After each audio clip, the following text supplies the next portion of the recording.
Pariseo nga magkaulupod sa iya. Nagkadto sa Jesus sa balay sining Pariseo kag nagkaon dito.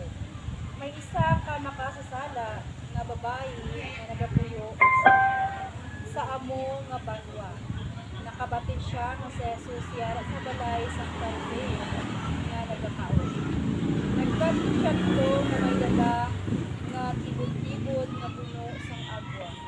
Nagtindog siya sa likod layo ni Jesus malapit sa iya tiin nga nagahibi kag ginbasa niya ang mga tiil ni Jesus. Ginbasa niya ang mga tiil ni Jesus sa iya mga luha.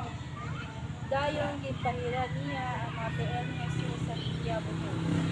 Iya ginabukan kay ang sang agwa.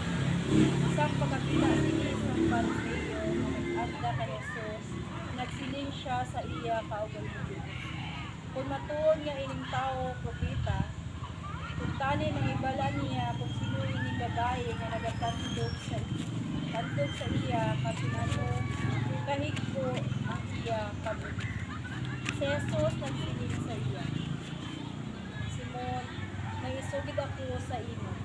Si Simon nagsabat, oo, may kaya ako.